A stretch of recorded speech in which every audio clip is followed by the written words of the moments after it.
Bom, vamos seguindo por aqui, estamos falando sobre política partidária e a Justiça Eleitoral já está trabalhando questões de segurança. Pois é, são inúmeros os elementos necessários para garantir um processo eleitoral repleto de lisura. Inclusive, Daniel, vai ter um radar aí para monitorar organizações criminosas que possam estar financiando campanhas eleitorais. Tem aquela professor velha, compra de votos, enfim, tem muito trabalho para a Justiça Eleitoral. De que forma eles vão realmente dar uma resposta efetiva ao eleitor? Vamos conferir alguns detalhes. As eleições municipais em Mato Grosso enfrentam alguns desafios, como as distâncias entre os centros urbanos, localidades de difícil acesso, é o estado com o maior número de aldeias indígenas e logística que envolve regiões ainda com pouca infraestrutura. Todos os órgãos de gestão e de segurança estadual e federal integram um gabinete que planeja e executa o acompanhamento de ações que vão desde a segurança dos eleitores à apuração do pleito. O gabinete será coordenado pelo juiz auxiliar da presidência do TRE, Aristeu Vilela. Nós estamos com uma gestão à vista, que é um sistema que nós do TRE de Mato Grosso estamos criando, que é um mapa do estado de Mato Grosso com a unificação de todas as zonas eleitorais e todas as informações pertinentes. Se tem aeroporto, se não tem aeroporto, se pode utilizar drone, se não pode utilizar drone, enfim, as áreas indígenas que compõem, para que nós possamos agir imediatamente. E também a utilização de um sistema que gerencia o WhatsApp para que as informações cheguem mais rápida para que nós possamos atuar. Sabemos que é uma eleição municipal e as eleições municipais, então, tem que ter um controle melhor na segurança. Mato Grosso tem 2.589.520 eleitores. O maior colégio eleitoral é o da capital, com 445 mil eleitores, seguido de Várzea Grande, com 191 mil, o que indica que essa será a última eleição simples na cidade. No próximo pleito, Várzea Grande pode chegar aos 200 mil eleitores e ter disputas em 2 turnos. Rondonópolis é o terceiro maior colégio eleitoral, com 175 mil eleitores. Além da infraestrutura, logística e a segurança das eleições, o gabinete também estará focado em outras questões do pleito de 2024.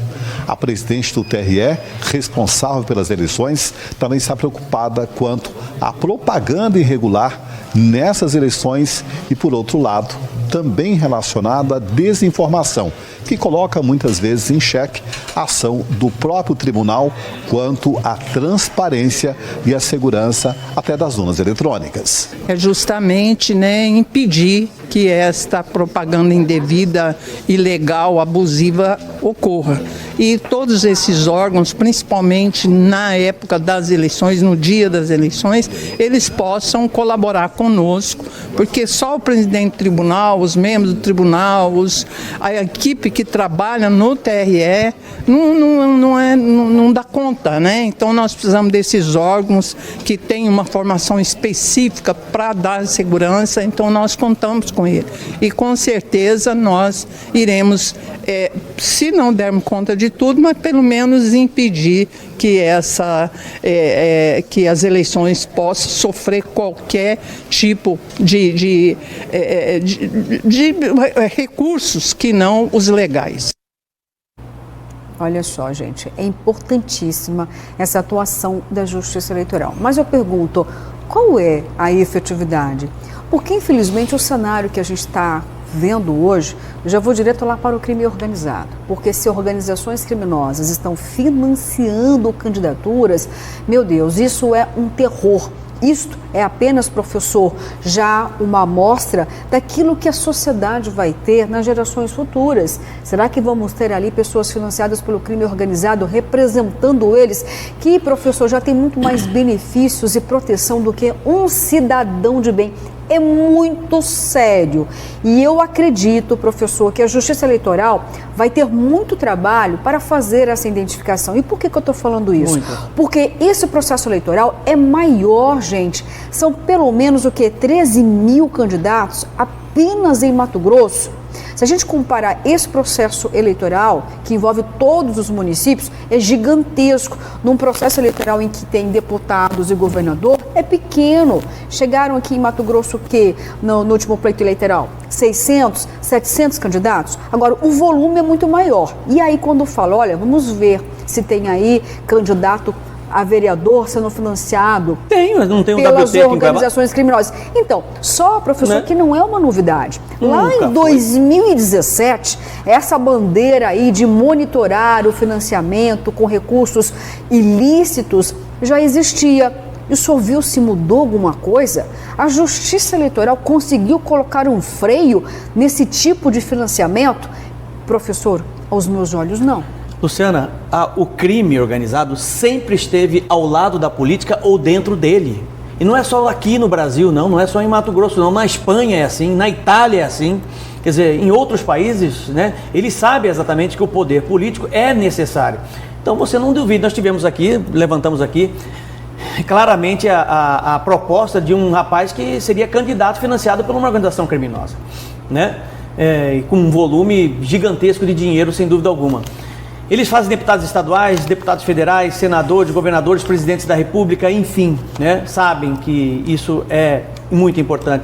Se existe bancada evangélica, bancada da bala, não duvide de existir bancada do crime lá em Brasília, O Rio de Janeiro, por exemplo, é recheado de pré-candidatos a deputados federais, deputados estaduais, com envolvimento com organizações criminosas. Está absolutamente tomado, nesse sentido, o Estado.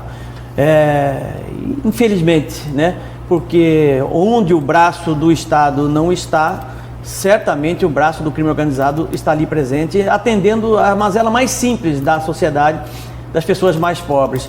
E o desafio, bélico, inclusive de armas, do próprio Tribunal Superior Eleitoral, do Tribunal Regional Eleitoral, é imenso, porque além de combater toda a questão do poderio econômico, do desvio, da corrupção, da compra de votos, ele tem que enfrentar ainda a alta tecnologia da inteligência artificial, e que está cada vez mais aprimorada e muito mais difícil de se alcançar. Por quê, professor? Porque ela é criada num universo absolutamente fora do controle, que é a Deep Web.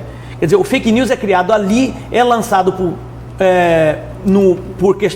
robôs, por bots, e em questões de frações de segundo ou segundos, ele ganha um alcance mundial, esse fake news. Quer dizer, depois que ele fez um estrago imenso em alguns segundos, o tempo de reação é muito longo, demora demais por parte da Justiça Eleitoral, até porque ela não tem estrutura para isso. E aí o dano já foi feito, e muito difícil você controlar esse tipo de coisa. Esse ano, então, você vai ver, já está acontecendo, vai ser um trabalho dificílimo por parte da Justiça Eleitoral no Brasil e no mundo todo. Obrigada, professor. Olha só, Daniel, qual é a realidade hoje das regiões mais pobres do país? Eu estou colocando aqui Mato Grosso, que a Justiça Eleitoral vai tentar dar um freio nesse tipo de financiamento criminoso nas campanhas. Mas olha, sabe quem muitas vezes leva atendimento à população? É o crime organizado. De que forma? Em forma de alimentos, em forma de cesta básica, remédio, em forma de segurança. Segurança, sim. Olha, nesta casa aqui do fulano, ninguém entra. Essa casa aqui não vai ser assaltada. Ninguém vai mexer com o ciclano. E é assim, gente, que começa a estrutura do crime organizado. Ele não chega ameaçando a população. Olha o nome, ele é organizado. Infelizmente, ele é sedutor. Já imaginou? Você que tem o sonho aí de se eleger vereador e você não tem aí condições financeiras, Daniel Petengil, aí chega alguém lá para te aliciar. Fica tranquilo, o que você precisa? Não, a sua eleição está garantida, eu vou financiar você e em contrapartida ainda eu vou ajudar você a ajudar a comunidade que você representa. Daniel, eles entram com toda a estrutura, é uma sedução que pode realmente fisgar aquele candidato e fisga também o eleitor. Por quê? Quem que vai lá na porta dele levar elemento? Quando o Estado falha, quando a política social ela fica aquém, entra o crime organizado aproveitando, se alimentando de todas essas brechas do poder estabelecido, Daniel. Infelizmente, muitas comunidades hoje, elas são representadas e as suas dificuldades são sanadas ou mitigadas pelo crime organizado. Não dá mais para esconder isso debaixo do tapete. A missão é dificílima da Justiça Eleitoral justamente por conta disso que você relatou. A facção, o crime organizado está nos bairros, está controlando muitos bairros, inclusive, né? Todas as necessidades ali dos moradores. Então, tem líderes comunitários que são ou da facção ou aliados à facção. E de onde podem surgir outros candidatos, candidatos a vereador, por exemplo, de bairros. Então, é por isso que é muito difícil. O TRE quer contar, inclusive, com o Exército, com a ABIN, com a Polícia Federal, com a Polícia Militar, Polícia Civil, para tentar monitorar tudo isso. Ainda assim, é bastante difícil de evitar que aconteça esse financiamento ou lançamento de candidaturas que vem justamente do crime organizado. É assim em Cuiabá, é assim em todo o país. Está desta forma, realmente. É por isso que essa missão é muito difícil, muito ingrata. O Chiquinho Brazão, esse que estão salvando a pele dele lá, é um grande exemplo. Mas é um dos maiores exemplos do país. Ele é miliciano, ele é financiador, ele surgiu da milícia do Rio de Janeiro, controla grandes áreas ali do Rio de Janeiro, virou deputado federal, o irmão dele é conselheiro do Tribunal de Contas. Eles estão no centro do poder e tem muito poder, e tem muita gente que não quer bater de frente, né? Lá o procedimento que o Congresso tem que abrir para cassação do mandato dele, ninguém quer se envolver, ninguém quer ser o relator, o presidente, ninguém quer isso, porque ele controla, se pelo medo ou pela associação à própria milícia, né? A gente sabe que existem bancadas todas lá dentro do Congresso, essas bancadas têm dentro faccionados. Mas também, eu queria pessoas entender, que Daniel, participam disso. Uma coisa que eu não consigo entender. A Justiça Eleitoral dá um limite de gasto para um deputado estadual, não dá um limite? Para a candidatura a deputado estadual, deputado federal, não dá um limite, está ali, né? Para efeito da sociedade, está ali. Você pode gastar 2 milhões, porque eu acho um dinheiro assim, né? Vai trabalhar a vida inteira, você não vai conseguir alcançar esse dinheiro aí. 3 milhões de reais.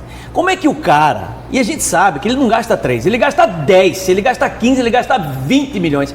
Como é que ele gasta, como é que ele opera essa diferença de 10, 15, 20 milhões numa campanha eleitoral?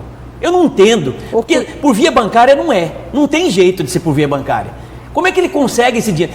Daniel, qualquer movimentação que eu faça na minha conta, entendeu? Se eu vendo um carro, por exemplo, esse dinheiro vai para minha conta, na hora o gerente liga para mim, que dinheiro é esse que está entrando aqui na sua conta? O que é isso aqui? Como é que movimenta 3, 4, 5, 10, 15, 20 milhões numa campanha eleitoral para o Senado, por exemplo? Eu não entendo, cara. A omissão, entendeu? Professor, ela é aí distribuída entre os cabos eleitorais. Professor, todo o esquema eleitoral, ele funciona muito bem. Pois é, mas tem esse dinheiro precisa aparecer, é uma movimentação. Professor, por exemplo, um vereador que consegue se eleger, quantas pessoas trabalharam para esse vereador? Pois, mas como é que paga essa turma? Mas a movimentação financeira é alta, se for rateada, com dinheiro vivo. Isso que eu estou falando. Mas de onde que vem? O cara tem que tirar 1 milhão, 2 milhões de reais. Da onde que sai esse dinheiro, gente? É isso que eu estou te falando. Como é que ele paga essa turma toda? Entendeu? Porque ele paga em dinheiro, ele vem comprando voto no interior do estado. Ele vem lá de cima e vem comprando, vem pagando, entendeu? Como é que ele pega, por exemplo, 2 milhões de reais, põe no bolso e sai comprando meio mundo? Como é que a Justiça Eleitoral não sabe disso? O Fundo Eleitoral poderosíssimo, milionário no Brasil agora. Então, assim, eu não consigo entender. E o Caixa 2, a contabilidade paralela, que é um nome, eufemismo para o Caixa 2. Que é o que mais tem. Sim. Né? Que é o que mais aqui, caçou a Selma lá, aquela coisa toda, né? E eu sempre levantei o questionamento aqui, será que é só ela cometeu o crime de Caixa 2? Claro será que não. Outros não cometeram o crime de Caixa 2? Deputado estadual, deputado federal, senador da República, né? Porque assim, fica a Justiça Eleitoral de um lado, desesperada para poder operar tudo isso aí, porque é uma operação bélica, né, de guerra, para poder coibir esse tipo de coisa, né?